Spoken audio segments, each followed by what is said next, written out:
mode. Hey guys, how's it going?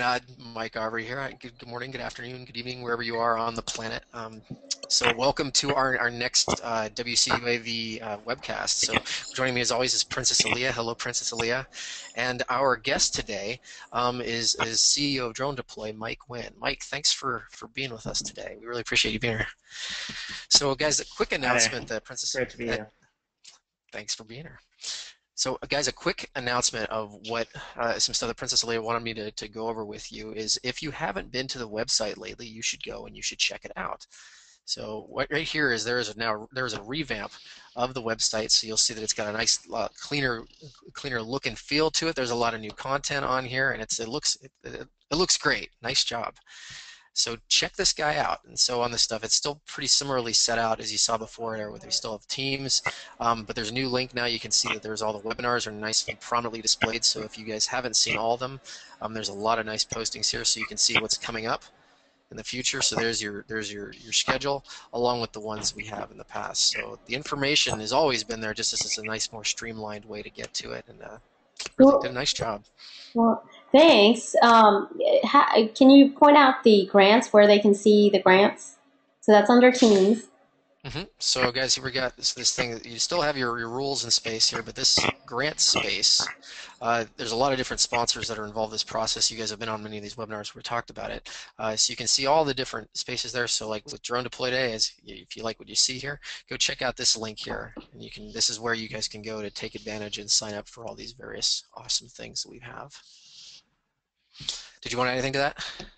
And I guess just one more thing where they can Did I get it? interact on the website now as well.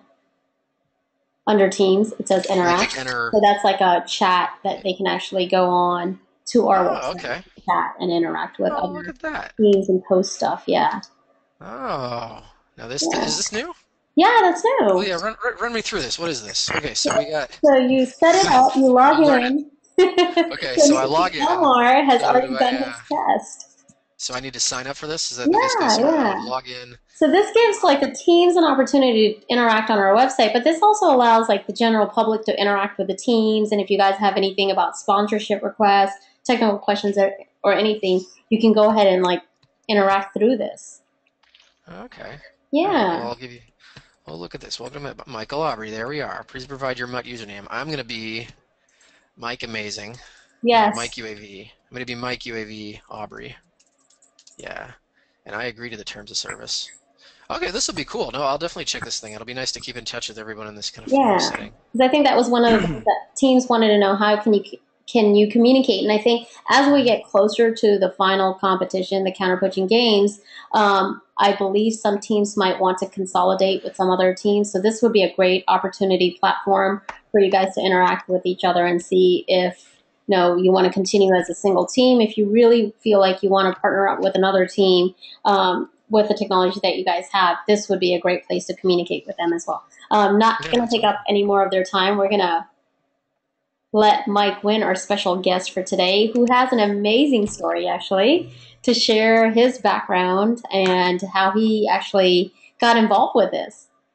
Yeah, definitely. I'll go through that now. I actually just wanted to ask before I started, how many people do we have here? Like, how many teams? So What's right the now, makeup of that?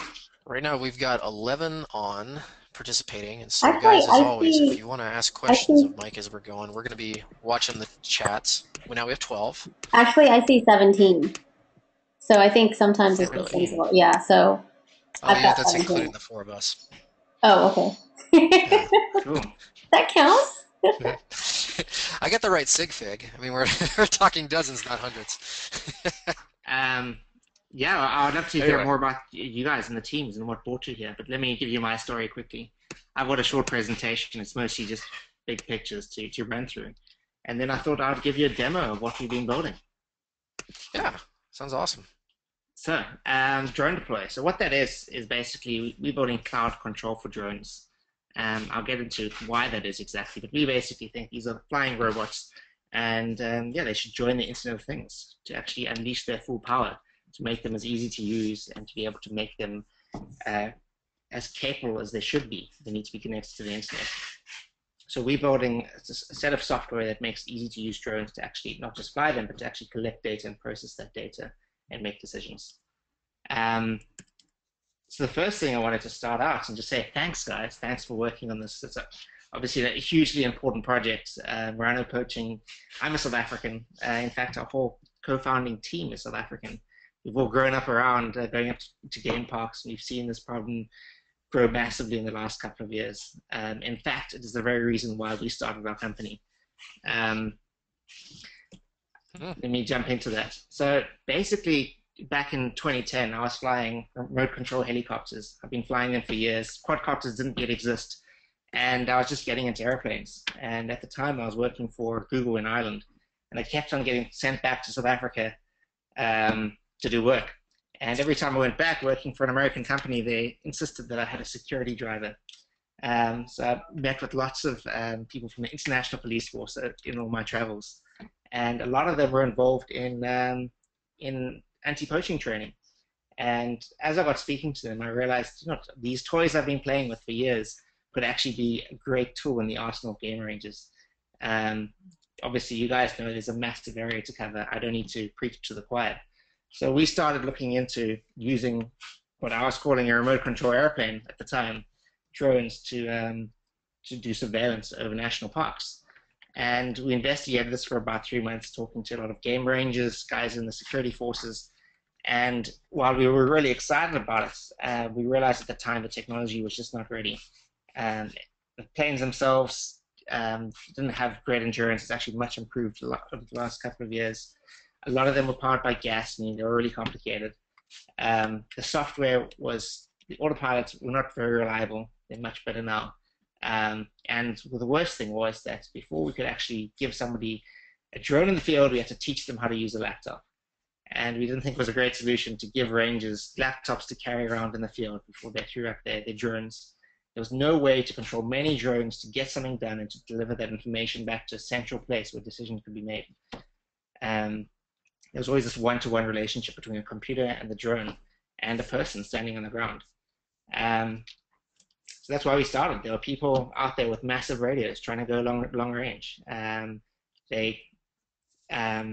If you wanted to do sophisticated operations, you landed up with something like this: many screens and many people trying to control one drone.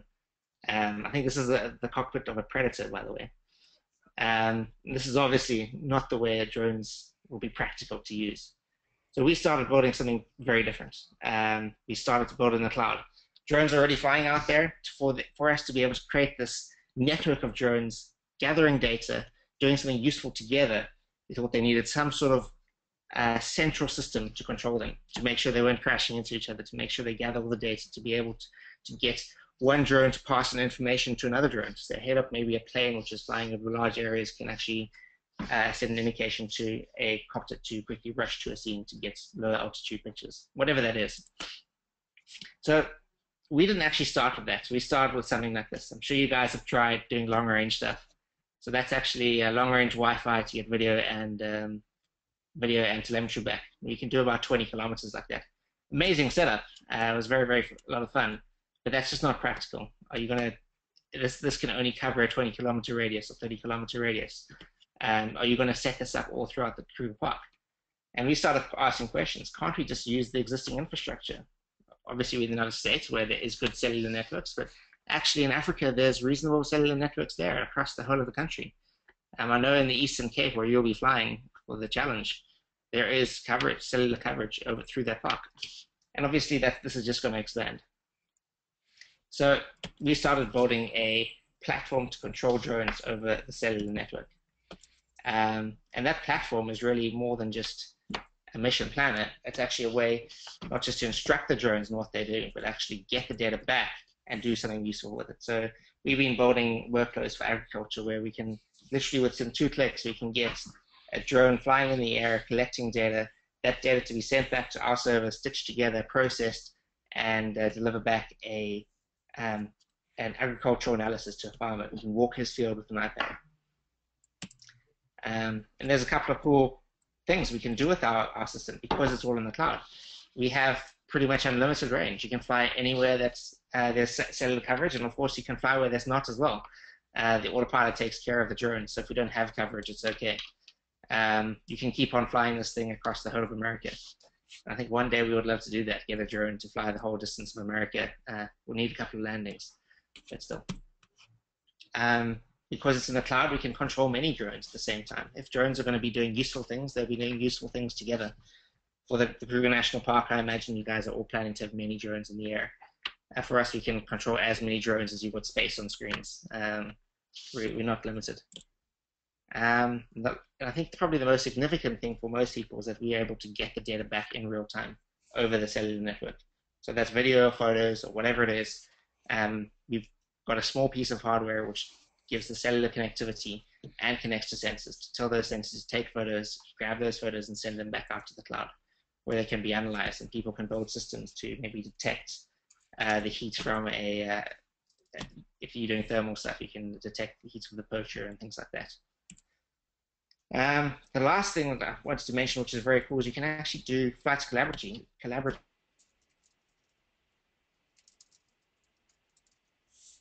Mike, did we lose him? I think we might have lost him. Uh-oh. Mr. Winn. Oh, bummer. I know. Well, that's okay. He'll pop back up. There he is. Coaches. Oh, there you are. Hey, Mike, we lost you for about a minute there. Hi. So, you might so right when you turn to this collaborative one is where we lost you. The collaborative flights slide was where we lost you. Okay. So I was just yeah. So I was just saying that you could not only fly many drones, but you can have many people flying the same drone.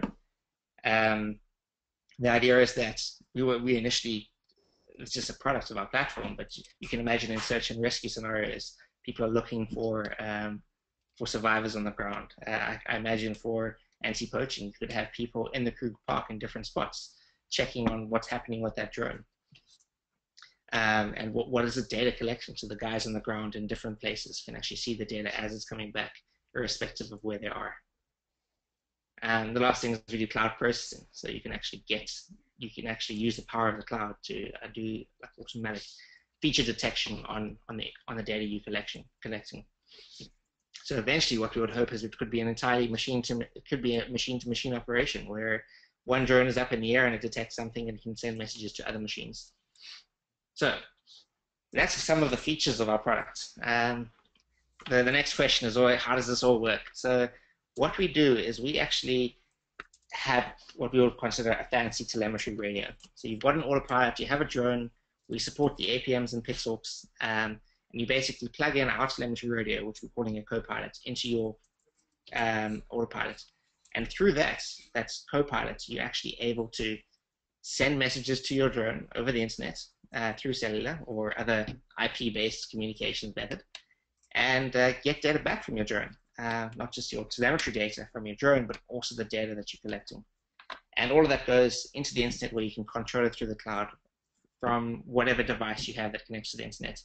Right now, it's mostly computers and smartphones, but we imagine in the future it will be with watches or whatever has the power to communicate to the internet. And so that's us. And we'd love to find people here to work with. We've already got one team that we're going to be giving a box. We really want to support this use case. It's a fantastic way to use our platform, but it's a really meaningful one to really do something, have good impact in the world and an important use case that's close to the hearts of us as a company. So what we're doing is we're sponsoring 3 devices for you guys, and we're looking for you to fly with them and test them and give us feedback and tell us how we can help you succeed in this project. So that's me. I can give you a quick demo, but maybe it would be useful for me to for you guys to shoot some questions off first, and I can jump into the demo after that. Let's see here. No questions yet. My questions, I think, are functionality based, so I imagine they'll probably be covered in your overview. So I don't have any right now. Okay. Here's one. Can we get flight control and video feed from your Copilot box over the cellular network? Yes, exactly. That's what it's for, to be able to give you flight control, be able to tell your drones what to do, get the data back, and to be able to get you not just the flight data back, but also the video or pictures back in real time. Wow. And what's particularly cool, it's not just back to you, it's back to anywhere. So that basically means if you're flying in Kruger National Park, I could be sitting here in DC on my laptop and watch the feed. Yeah. So you can watch that data coming in from anywhere. It's just going into the internet to our servers, and yeah, anyone can access that data. Do we have data around like what, I guess what data speeds we get in that region of the country? I mean, would this be, I guess in terms of the proprietary names like 3G versus 4G networks, I don't know if there's an equivalent over there. I mean, what? Yeah. So, as luckily enough, as a South African, I've actually lived outside of South Africa for about 4 years. I've actually lived outside of South Africa for more than half my life, but most recently, so South Africa does have actually fairly good cellular coverage between the major players. Most Yeah, of it is 3G. so does the US, though. I mean, but we have terrible self coverage in Yellowstone National Park. I mean, does the actual park itself have good coverage?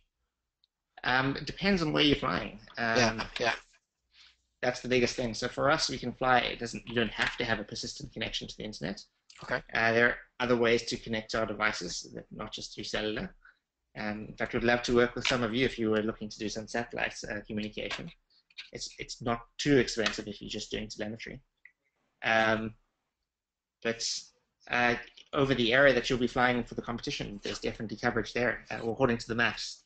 And I happen to have gone to university, Rhodes University, just about half an hour from where you're flying, in Amakhala. And awesome. You do have a reasonable 3G. Okay. Uh, would this be a replacement for the current autopilot systems, or would this be a complement? This is a complement. So we're not an Complement. autopilot. That's what we are. We are a mission planner. So Okay. maybe that's the jumping off point for me to Yeah. show you a quick demo. So let me get that out the way. This out the way.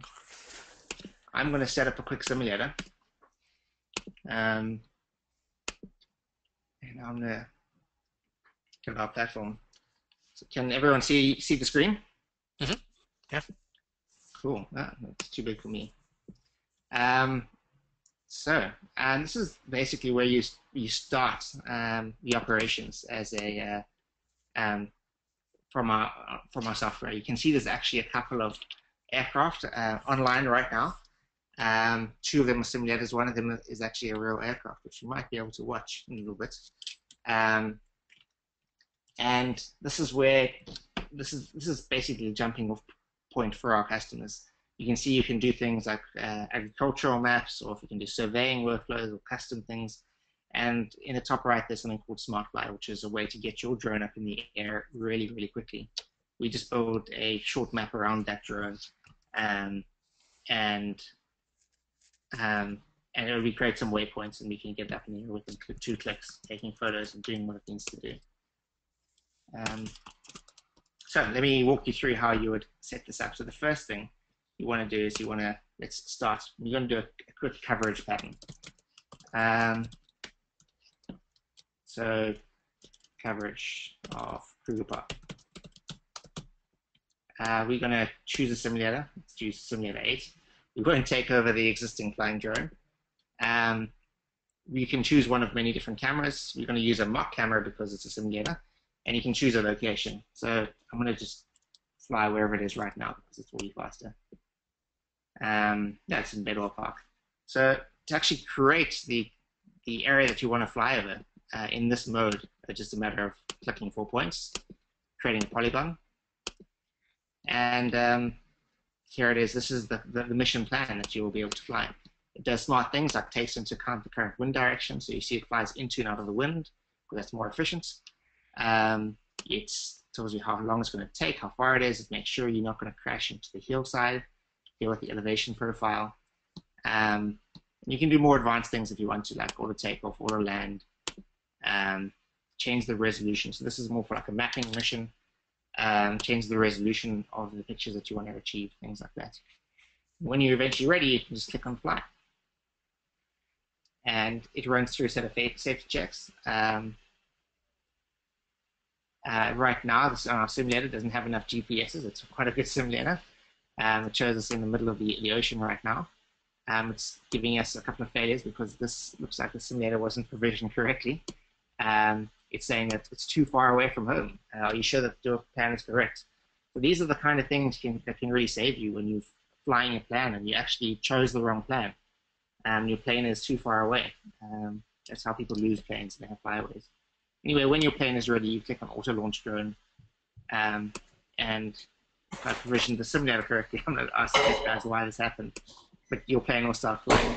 You can see the speed, its altitude above ground. There's all the basic information like your PFD. This is showing you what's going on with your plane. You can see information about the current mission. You can look at a flight log in a second, and you can see photos as they come in. I'm going to try and do this again on production. But basically, it's a simplified mission planner where you can do all the things you want to do, but it's just a simpler experience. So let's see what I write. It keeps on giving me the same. I think we might have run out of simulators. I'm just going to knock on the window and ask for a new simulator. So Ron had a question around the camera that you chose. We noticed that Raspberry Pi was one of the options in there. Do you support the Banana Pi? I think he also mentioned something about the coverage being better at hundreds of feet as well, right? Yeah, a couple of editorial comments saying that the concerns around coverage in Kruger, it gets a lot easier once you go up to a couple hundred feet. That makes sense. Yeah, definitely. So the because you're in a plane, it works a lot better. Demo 1 and 2. Okay. So I'm going to do a quick smart fly mission. Let's see if this should work. I was using the wrong thing. So you see this, what these safety checks. This is basically to make sure for anyone that it's actually going to work. You can see we haven't set up on our simulator some things like the battery checkers are not right. So it's telling you that the camera's not working. If you've got a bad day for simulator, now the camera's working. We're just waiting for the waypoints. And when you're ready, it will take off. You can see the plane is taking off here, and it's going to fly. It's got a very short mission and quick fly. Oh, that's fun. What's pretty cool about our platform is we've got simulators to work against. So you don't always have to fly. You can just fly in simulation and experience simulation. You see the PFD rolling around there. You talked about network connection. That is obviously something that's quite important. So you can see information about the network. You'll experience different coverage in different areas. As you were saying there, at 400 feet, coverage is actually remarkably better because you don't have line of sight issues. And the last thing here is you can actually get these photos back in real time, and we also have a way to get video back too. So in a little bit, you should see the first photo coming back. There it is there. And the last thing to show you that you guys would probably be interested in is that you can actually check out the data. So we automatically process the data to make maps. This is actually a farming map. It's that. So this is a map that we made in San Francisco. It's actually in Berkeley. So we've got a satellite map underneath, but this is the map that we made. And you can see a whole bunch of the information that is relevant to your flight. The network performance, or how far it flew, the airspeed, ground speed, all these kind of things that you can actually diagnose problems as you fly. So that's the basics. All of this stuff is also going to be available through an API, so you can get your data, you can grab it. If you want to do some automatic processing, you'll be able to do that too. Basically help you guys create a fully automated system for your drones. Wow, this is pretty neat. We've got tons of questions, I see. Yeah, that's very neat. A question around the cameras that you support. You got the Raspberry Pi there. Do you support the Banana Pi? Yeah, we do. All right. It's the same as the Raspberry Pi. We actually, on our box, we give you a Raspberry Pi you'll fly with. So So you can actually run code against it. If you want to run code on it, we would have to talk about how we would do that. Because obviously we have our environment running, so we'd have to work with you to achieve that. Okay. Were there any troubles getting RF type approvals on your equipment from the cellular networks and spectrum regulator? No, we've taken a really simple approach to that. We're not trying to invent anything new on the hardware side. We're just using existing cellular equipment. We're not plugging in any fancy antennas or doing any of that. We're just using existing off-the-shelf equipment, so you don't need that approval. Getting that approval is not something that anyone wants to do. Okay. The simulation you just did, are we able to do that, or is that just a demo? Anyone, yes, so our users can use our simulators. Okay. Let's see. Like, there's like tons of questions from before that I don't know if you Do you see them. process? Are there? No, those weren't questions. They were just comments. Yeah. Here, we'll just keep moving through them. So Bo's asking, do you process the data to get things like elevations, maps, and point clouds? Yes. Got any examples of that? So, oh yeah, one thing I didn't show you all is that you can control multiple drones. So if you just connect to more drones, you can do that. So here's another drone on the ground. You can control several drones at the same time, and if you wanted the drone to do anything, you just need to double-click on the map, and that will take you to a new location. So now it's going to fly to that little green dot. So I was going to show you, make it. Whose underlying geospatial map are you using for your simulation?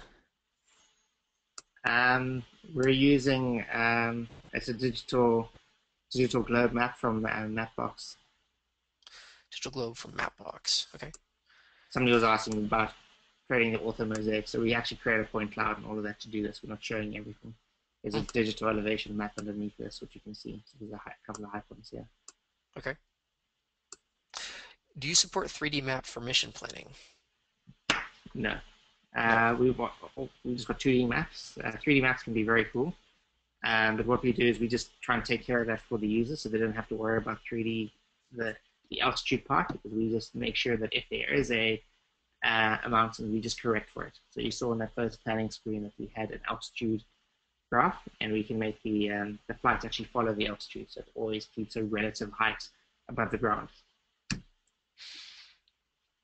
Okay. The idea is the user should need to worry about as little as that of the complexities as possible. So we can just do it automatically. Is the information that's being transmitted, is it encrypted, or can it be? It is encrypted. Security is really important for us. You know, people taking over other people's drones. Yep. So yeah, it's all encrypted. Yep. You'll see that beyond HTTPS here as well. So the only way to use our site is through secure protocols. Okay. Question from Gene: why Mapbox, and how accurate is it for Kruger? We use Mapbox because it gives us a lot more functionality than like Google Maps. Depends on different areas. So this here was in the Kruger. Can you see my screen? Yeah, I can see it. So this is Kruger National Park. So it's pretty good. Actually, I'm not seeing. Are you? It looks like it's paused. I'm over like quite a brown area of the world. It's just showing. I'm seeing just drone deploy, orthomap, agriculture custom, 2-click. Okay, and it's different. I can't do anything in the Citrix anymore. It's kind of hung for me. I can't click any buttons. Okay. I don't know what to do about it. Here, maybe. But yes, so the answer is yes. I'm gonna quick take away your presenter link and I'll put you back. Let's see if that does it. Try sharing your screen again.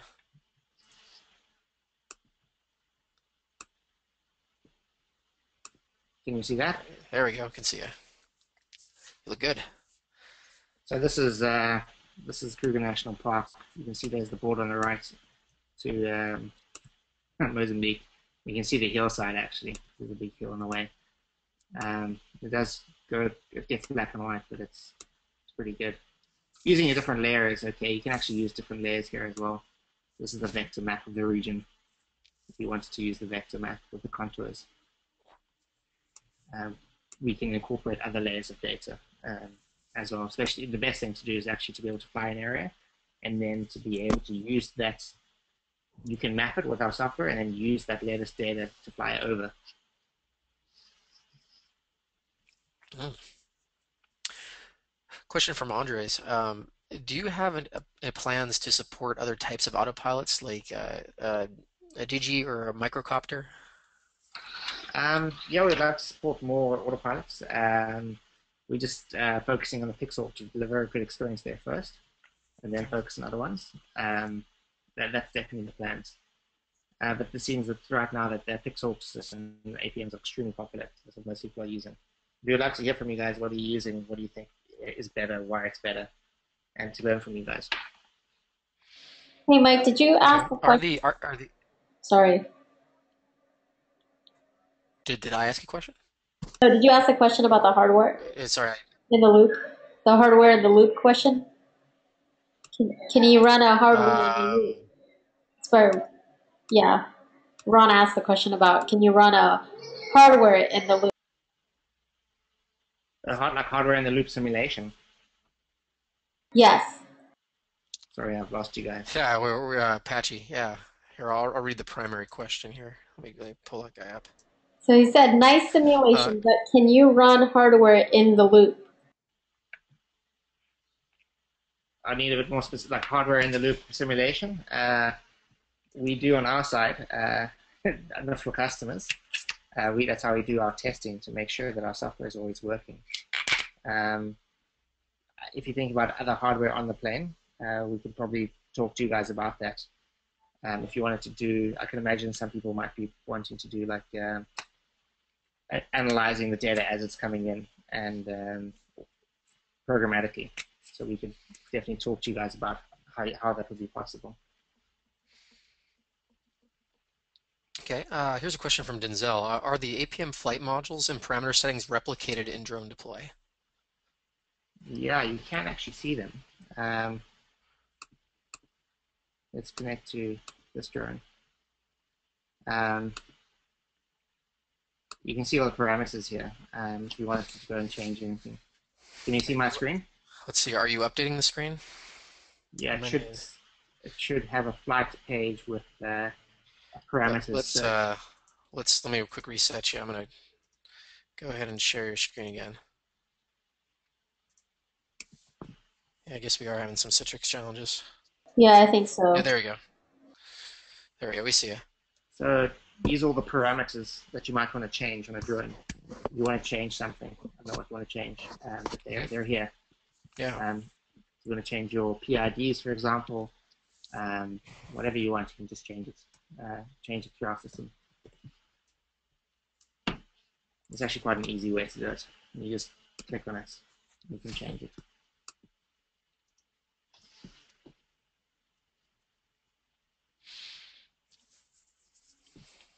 I would love to for you guys to tell me what you want to see. We're building a software for use cases like this. We want to know what people want to do with it and vote for that. So if you have any suggestions or ideas that you would love to see implemented, write them down. I can't see the chat window, unfortunately, because my Yeah, actually, Citrix is broken. you could. We're reading him off. Actually, Princess Lee, if you promote him to be an organizer, he can see the chat stuff too live, but we can just keep reading them too. I got two more questions here. What Kitso had one asking, uh, using the cellular network in South Africa, do we have a contract with a provider there explicitly? And uh, Kitso, I don't know when you joined, but yeah, so Kitso, I'll just ask the question. You can answer it again. I know we've covered this though. If you're using a cellular networks, do you have a contract with a provider, and is South Africa already supported? So yes, we have the contract, so we supply that. South Africa is not yet supported, but we have a roadmap for that, and if we're hoping to work with one of the teams, one of your teams to do it. I'm guessing that there's some South African people involved. I'm sure there are. Obviously, being in America, it's harder for us to test things, so we'll have to work with the team to get that up and running. Right. Uh, Question is it possible to specify additional Mavlink commands between waypoints like wait loiter and change speed, etc.? Yeah, you can do, yes, you can. Best way to do that is probably through our API. So you can do it uh, through our system as well when you're doing like creating your waypoints, creating the flight plans. I can imagine if you're doing something, when you actually find you want just covering an area, but then when you find something interesting, you might want to get to that position quite quickly.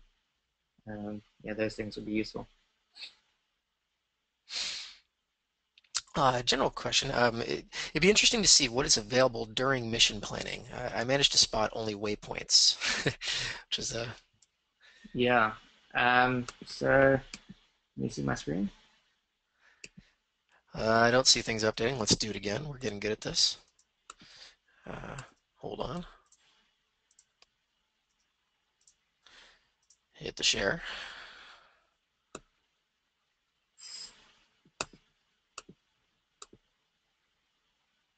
There you go. Got it.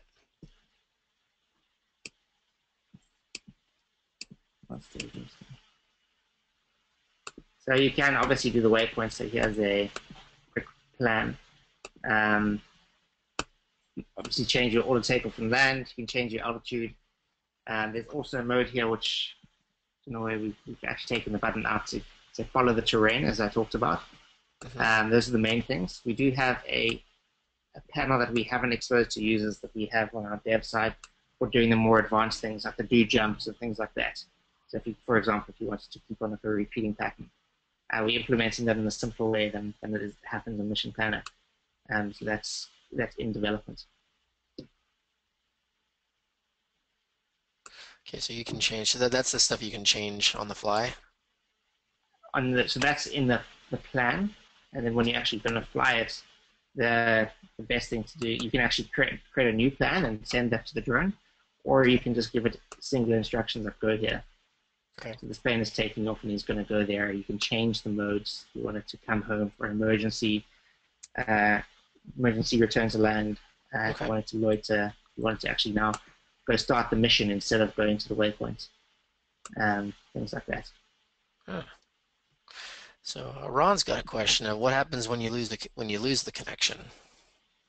How do you reestablish communications? Is a backup automatically synced? So there's a couple of things that happen. The first thing is the plane will continue to fly. It will fly until we've got it set up to fly until its last connection for 45 seconds. That's the parameters that we've set, and then after that it will return home. But there are other things that you can set up as well to just continue its mission, and it will continue to fly until it gets back signal and will talk to you again. It's not dependent on the cellular, but it just means that you have the telemetry, you can get the data back. Okay.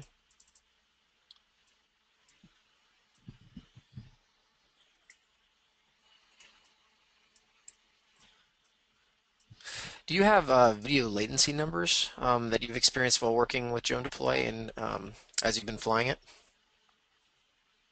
Yeah, we don't fly FPV. The video is just like as a data. We haven't tried to optimize it at all. Our video is actually in our early stage. You're seeing 500 to 600 milliseconds. That can come down quite a lot, but it depends a lot on your signal and the technology you've got in your cellular. So if you're using 4G, it can be very fast. It could be 200 to 300 milliseconds. If you're using 3G, it is going to be a bit slower. Okay. I'd be really interested to hear from you guys.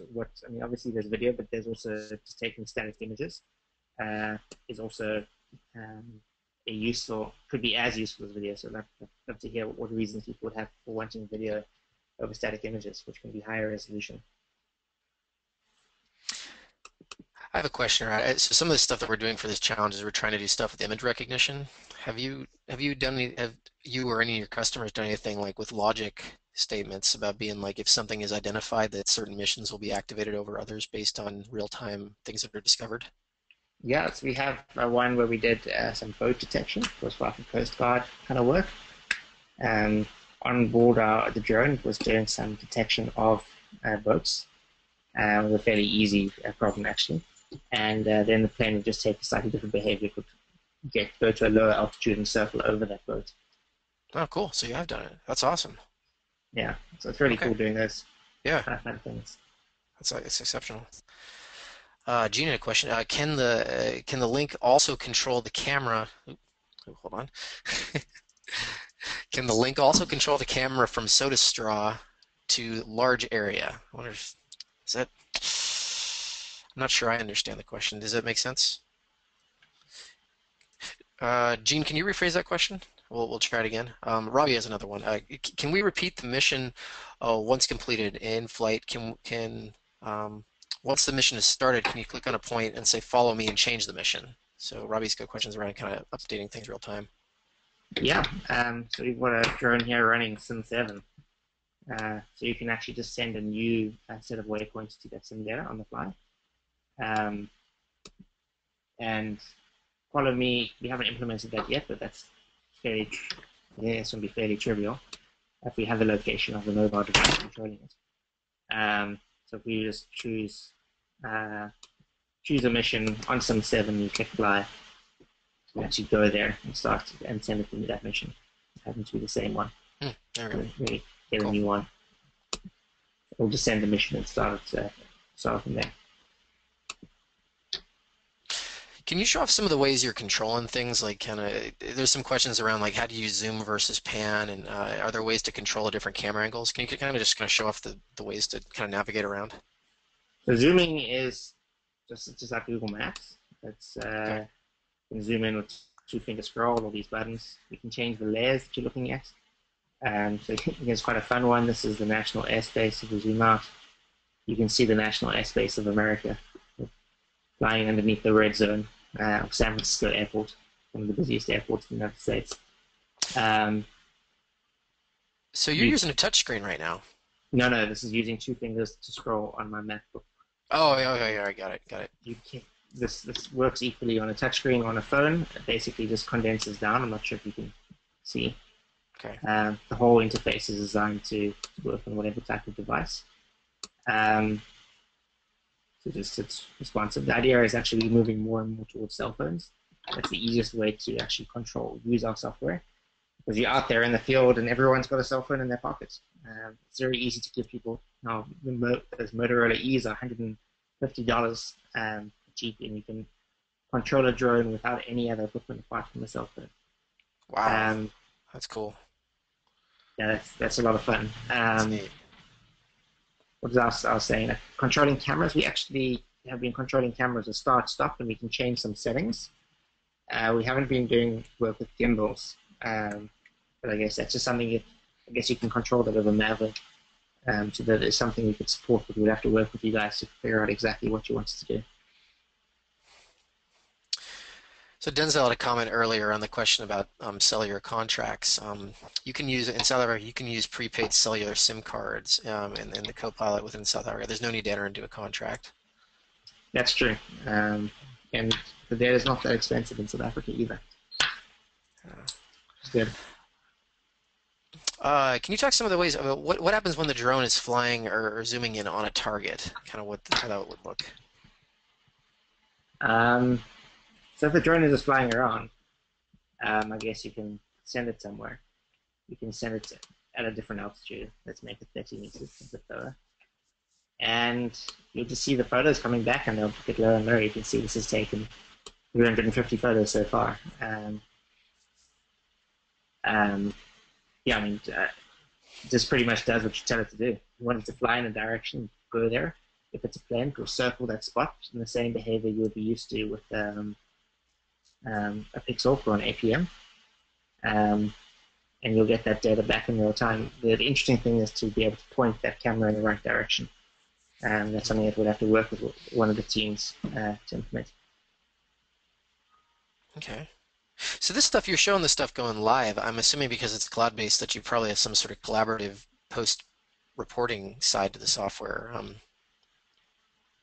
I guess I'm making too much assumptions. Do you have something like that? Like, as you're archiving all this information and stuff, do you have kind of a reporting system?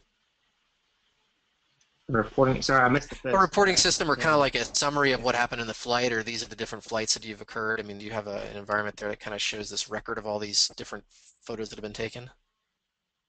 Yeah. Yeah. We, this is our dashboard. So this is all the Oh, that was the flights. thing. Okay, yeah, yeah, yeah. Okay, We can see what we've yeah. flown, when was flown, with what camera, what device. There you are. That's We it. go click on the data to get information about it. Hmm. So this is a flight that never actually took off. So you can see this is the network performance Yeah. travel. You'll be able to see that if there were maps that would come over here. We haven't actually created an interface right now just for raw photos, because none of our customers have needed that yet. But I guess that's something we can just build. I can actually show you the photos of this. Is this customizable? Yeah, we've got an API that you could use that actually Hmm. has all this data, access to this Okay. data. We definitely, what we're trying to do, you see on that first screen that we've actually just listed out a couple of the use cases. The idea is to help people with specific things they're trying to do. So for a farm, we to show less information, and we give them less options. The idea is therefore there are very many different ways to use a drone, and you actually should be limiting the functionality just what that person needs. Hmm. So you can imagine like in a game range, all you should be doing is throwing it up in the air, and it should be covering a preset pattern. Hmm. He potentially doesn't need to click any other buttons, um, Yeah. and just watch the data come back. Hmm. I like that Um, vision. yeah, Totally agree. Totally agree. I mean, I had this vision in my head. I mean, could you come up with some way to, as you're finding, positives, could you record those down? Like, hey, is this a positive or not a positive match? And that's sort of like kind of way of sorting things. yeah, Maybe and you you could could just learn generate. from that. Hmm. I think the best Yeah, thing there for we are. people to do would What? be to use we can provide access to the API, and for you to actually use that as to build your own little interface around. You get access to the photos as they're coming back. Uh-huh. Um, The photos, the GPS information, pattern mapping exactly. stuff. That'd be amazing. That'd be so useful. A question from Bo. Can you control the drone and payload independently? Say if you wanted to track a moving target. Is this specifically for mapping and less for ISR? It's been designed more for mapping to start Okay. with, and because we want more customers in those areas. But all these, that's designed as a general platform, so you can do those things. So if you control the drone there, as I said, we just need to implement a way for you to control that camera on a 2-axis or 3-axis gimbal. It's definitely possible. Just a matter of implementing it. Okay. That's one of the reasons why we're talking to you guys. We want to find out what are the use cases for drones and what are the things people need. There's no better way to Yeah. actually design something that is useful than to actually just get people to tell you what they want to see. Yeah. Anything else, guys?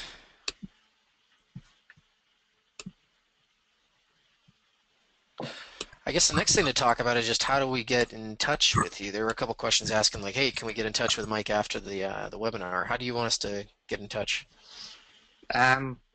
Just email me. That will be the best. My Okay, email address is mike@dronedeploy.com.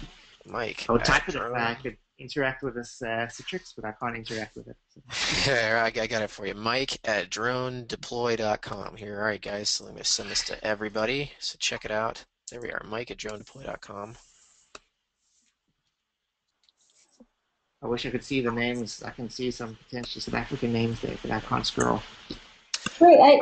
Ron has a question around availability. What's the status of production and availability of your product? So it's we've actually just run out of our first batch, and now we're on our second batch. They're a lot smaller. Here is a 3D printed version. Uh, Was significantly bigger the first time around. oh, look at And that. it's just about getting these things finalized. So we're Uh-huh. sending out our first ones to tester this week to make sure it's working. What are the dimensions of that? I guess to Um, kind of to fit it into the drone. it's 3.5 by What's 2.5 by less than 1 inch. okay? been learning how to use inches. All right, So for yeah, one, well, it's global. You can talk centimeters. It's fine. You aren't hurting my feelings or our feelings. All right, 3.5 by 2.5 by what? By one, you said? less than one, so 0.9. All right. Those are inches, all you global people. So I'm going to use the little paw. So funny enough, I don't Quotation know what mark. inches are, but I don't know what the dimensions are in centimeters. Luckily, I have a big ruler. So Uh-huh. it's 6.3 6.3, by 9.4 9.4 by by 2.5. 2.4. 2.5. Well, look at that. See, the imperial system was easier. Yeah. Well, just designed by a guy that was using inches. I always think it's cute when I go up to Canada and they say think metric and they highlight the K and the M between the think and the metric. It's cute. They're fun. Yeah. So I Yeah, so posted those dimensions, guys, in the chat. So if you're just you can just copy and paste them. I I don't think think it'll be it too hard weighs for you about guys a to model a cube. there's one it weighs question about about 100. Yeah, there's another question. How much does it weigh? I was just going to answer that. Weighs 100, about 110, 120 grams. It's actually 110, 120 grams. somewhere between those two numbers. Okay. And basically, you plug in, depending on what you want to use, but generally you can plug in one port for telemetry.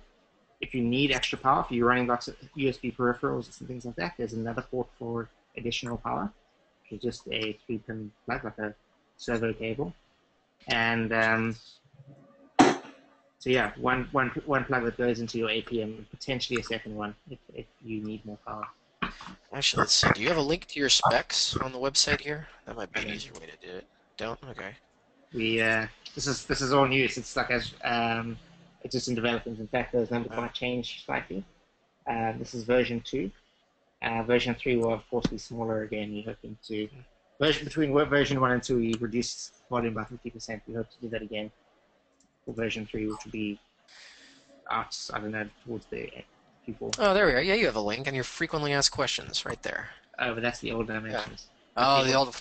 See, I'm trying to help you out, man. Plug in yeah, the website. And... no, it's a nice website. Like it's crisp. I like it. It's clear. thanks. Uh, okay. Let's see here. What other questions do we have here? I think we're. Are we caught up? I think we are. woohoo, right on time, Mike. Yeah. We run a tight ship. 5 minutes to go. Uh, well, all right, friends. I guess Princess Aaliyah, do you have any kind of closing announcements or previews of what's to come? Yeah, well, we got our CDRs in for most of our teams, and I think there's a few Yeah. that have asked for extension. But the most exciting news I think I got is National Geographic is filming the Wildlife Conservation UAV Challenge. I've done Awesome. my first interview with them.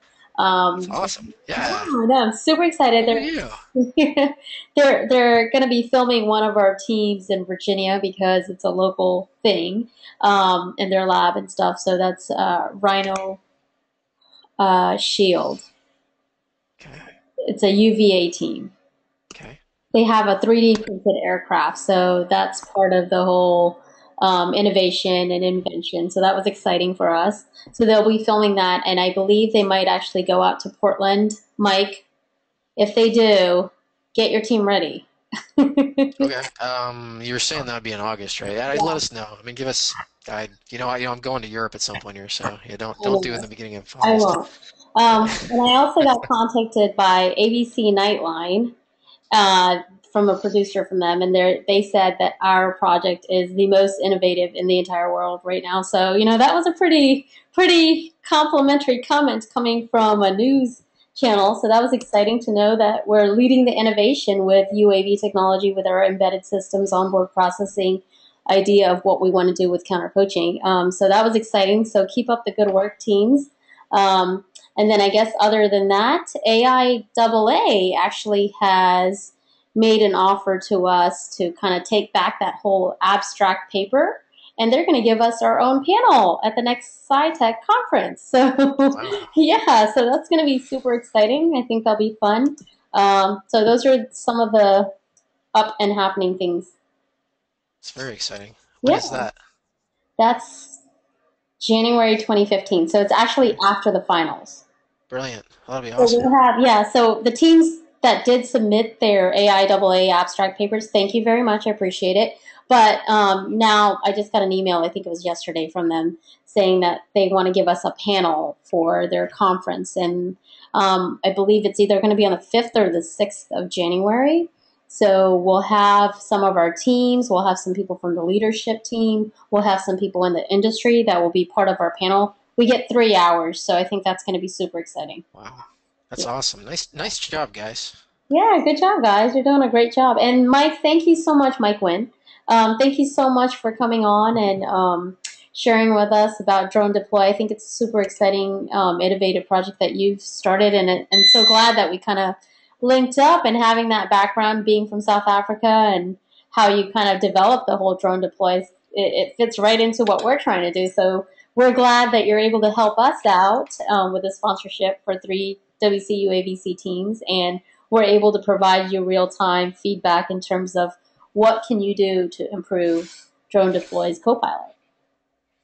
Yeah, we're very excited. I couldn't believe when I read that it was going to happen in Amakhala. I've driven past that game reserve 100 times going to the airport from my university.